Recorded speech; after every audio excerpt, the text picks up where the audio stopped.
हमारी लाइफ का पर्पस क्या है? लाखों लोग रोज जन्म लेते हैं और रोजाना मरते हैं, लेकिन इनमें से कुछ ही ऐसे लोग हैं जिन्हें दुनिया हमेशा याद रखती है, क्योंकि ये दुनिया के लिए कुछ करके जाते हैं। ऐसे कई सारे लोगों की स्टोरीज हमें इंटरनेट पर या फिर रियल लाइफ में सुनने को मिल जाएगी, मगर एक काम को इतना परफेक्टली कैसे करें कि उसमें सक्सेस हो जाए। हमारे आसपास कई सारे ऐसे लोग हैं जो हमें डिमोटिवेट करने के लिए ऐसी स्टोरीज सुनाते हैं। मेरे टीचर ने मुझे एक स्टॉक मार्केट में अनसक्सेसफुल पर्सन की स्टोरी सुनाई। उनका कहना था कि यह एक लालच का खेल है, बट सवाल है कि क्या कभी उन्होंने स्टॉक मार्केट को समझा, फिर उसमें इन्वेस्ट करने की कोशिश की? The answer is no. यह उनके अंदर का डर है जो रिस्क ना लेने को कहता है। Rich dad poor dad book में रॉबर्ट कियोसाकी ने ऐसे पर्सन को डरा हुआ मुर्गा कहा है। इसरो का एसएलवी प्रोजेक्ट 2 बार फेल हुआ, लेकिन तीसरी कोशिश में वह सक्सेसफुल हुए। इस प्रोजेक्ट में डॉक्टर एपीजे अब्दुल कलाम ने प्रोजेक्ट डायरेक्टर का काम किया था। इस एग्जाम्पल से क्लियर होता है कि failure is a part of success. अगर आप कभी फेल होते हैं तो इसका मतलब आप और भी ज्यादा सक्सेस के करीब आ चुके हैं।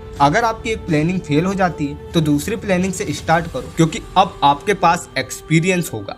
एक बार फेल होने के बाद इंसान उस काम को छोड़ देता है या फिर उस काम से डरने लगता है, लेकिन कंसिस्टेंसी जरूरी होती है। चाहे फेल हो जाए, हमें उस फेलियर से सीखना चाहिए और खुद को और भी ज्यादा बेटर बनाने के लिए काम करना चाहिए। इंडिया में बड़े बड़े लीडर्स हुए जैसे APJ Abdul Kalam, Mahatma Gandhi, professor Vikram Sarabhai etcetera. इन सब में कुछ बातें कॉमन थी: self control, life goal and planning, harmony etcetera. एक अनसक्सेसफुल पर्सन में कुछ चीजें कॉमन होती है, जैसे ego, fear, lack of harmony, show off, lazy and small minded etcetera. आज की वीडियो में हम कुछ ऐसे ही रीजंस को जानेंगे जिसकी वजह से इंसान अपने काम में फेल होता है। Number 1, middle class thinking. Middle class एक ऐसी लिमिटेड थिंकिंग है जो दौलतमंद आदमी की भी हो सकती है। दौलतमंद होना और अमीर होना दोनों अलग अलग चीज है। अगर एक अमीर इंसान की मनी पावर ले ली जाए तो वह कुछ ही सालों बाद वापस अपने अमीर स्टेट पर आ जाएगा, लेकिन दौलतमंद इंसान नहीं, क्योंकि उसके पास दौलत है मगर फाइनेंशियल आईक्यू नहीं। बड़े सपने देखना आसान है, लेकिन उसे फॉर्म में लाना थिंकिंग का काम है।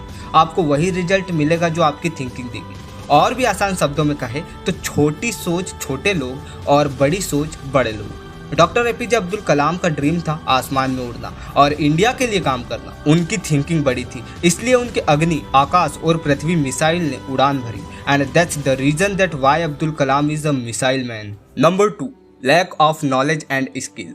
अगर आपके पास स्पेसिफिक नॉलेज नहीं है तो यह कोई शर्म की बात नहीं। 80% लोगों का यही हाल है, लेकिन अगर आप लोग 80% लोगों से आगे निकलना चाहते हो तो स्किल का होना बहुत जरूरी है। लोग जोश में होश खो बैठते हैं, लोग वह काम स्टार्ट कर देते हैं जिनका उन्हें कोई आइडिया ही नहीं। मेरे साथ भी यही हुआ था। जब मैं फर्स्ट टाइम यूट्यूब पर आया था तो मैंने गेमिंग से स्टार्ट किया था, लेकिन ना ही मुझे गेमिंग कमेंट्री की स्किल आती थी और ना ही गेमिंग में इंटरेस्ट रह गया था। इसके बाद मैंने एक छोटे से एक्सपीरियंस के साथ इसी जर्नी को कंटिन्यू रखा। यहाँ मैं ओनली स्कूली एजुकेशन की बात नहीं कर रहा हूँ। आप जिस भी फील्ड में हो या फिर जिस भी फील्ड में जाना चाहते हो, उसका स्पेसिफिक नॉलेज होना जरूरी है। अगर पैसे कमाने हैं तो फाइनेंशियल आईक्यू को डेवलप करना होगा। यही बात the science of getting rich book की समरी भी कहती है। यकीन मानिए, स्पेसिफिक ज्ञान हासिल करना बहुत ही आसान काम है। कभी कभी तो इसे तलाश करने की भी जरूरत नहीं पड़ती, यह खुद ब खुद हमारे पास आ जाता है, बस इसका इस्तेमाल कीजिए।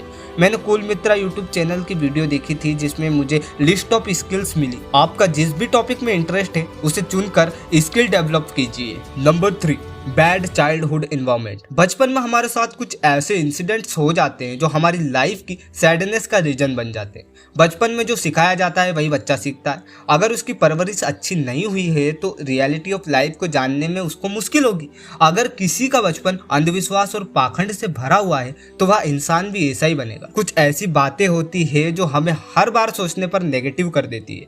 एक गाने की लाइन से, एक दर्द सभी को होता है। अब इस दर्द का इलाज क्या है? मान लो पास्ट में किसी ने आपके साथ कुछ गलत किया है, धोखा, बदतमीजी एक्सेट्रा, या आपने किसी के साथ ऐसा किया है, तो दोनों ही बातें दिल पर एक बोझ है जो नेगेटिविटी को सपोर्ट करती है। लिसन, एक साइंस रिपोर्ट कहती है कि हमारी बॉडी हर 11th मंथ में रीजनरेट होती है। इसका मतलब है कि जो भी बैड एनवायरनमेंट और इंसिडेंट पास्ट में हुआ वो आपके साथ नहीं हुआ है, वो तो उसके साथ हुआ है जो उस वक्त था।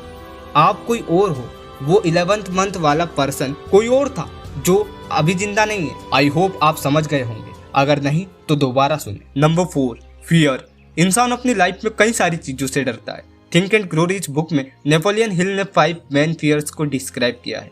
Fear of poverty. जब आप सक्सेस की सीढ़ी पर चढ़ने लग जाते हो तो यह प्रॉब्लम बनता है। इसका कारण नेगेटिव थिंकिंग है, जिसकी वजह से उस सीढ़ी से आप बुरी तरह से नीचे गिर जाते हो। Fear of criticism. जब भी कभी हम कुछ बड़ा करने जाते हैं तो लोग हमारी आलोचना करते हैं, क्योंकि वह हमारी तरह नहीं बन सकते और वह चाहते हैं कि हम उनसे आगे नहीं निकले। इसलिए हमें लोगों द्वारा कही गई नेगेटिव बातों पर ध्यान नहीं देना चाहिए। Fear of bad health. अगर आपको अपने एम में सक्सेस अचीव करनी है तो सबसे पहले अपनी हेल्थ को अच्छा करना होगा। Fear of separate from love.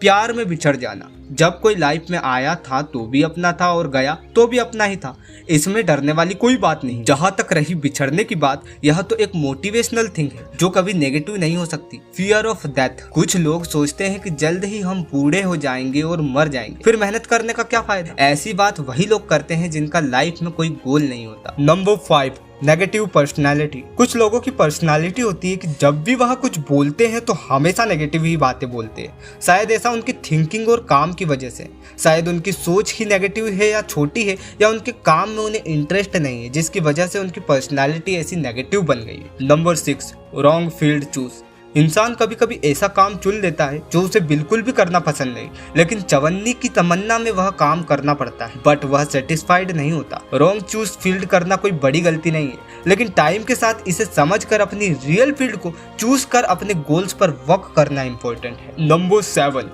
Bad habits और लैक ऑफ सेल्फ कंट्रोल। कुछ ऐसी बुरी आदतें होती है जिससे इंसान अपना कंट्रोल खो बैठता है, हम जिसे लत कहते हैं। सिगरेट के पैकेट में मौत लिखी होती है, फिर भी लोग उसे नहीं छोड़ पाते क्योंकि यह उनकी लत बन चुकी है। ऐसे ही बहुत सी लत है जिन पर इंसान का काबू पाना इंपॉर्टेंट है। नंबर 8, धोखेबाज और बेईमान कैरेक्टर। Check yourself. कहीं आपका कैरेक्टर खराब तो नहीं, कहीं आप एक बेईमान और धोखेबाज इंसान तो नहीं।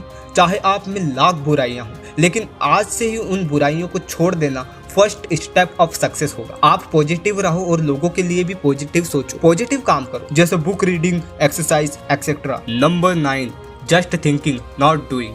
इस वीडियो में जितने भी पॉइंट बताए गए हैं सब के सब थिंकिंग पर बेस्ड है, बट सोचना ही काफी नहीं होता है। सोच की प्लानिंग करना और फिर उसके हिसाब से काम करना भी मेन थिंग है। सोचते सारे लोग हैं, मोस्टली लोग बड़ा भी सोच सकते हैं, लेकिन कुछ ही लोग बड़ी सोच के ऊपर काम करते हैं। We should be proud that we are doing this. I hope you like this video. Video पसंद आई हो तो वीडियो को लाइक और ऐसी वीडियो देखने के लिए चैनल को सब्सक्राइब कर दो।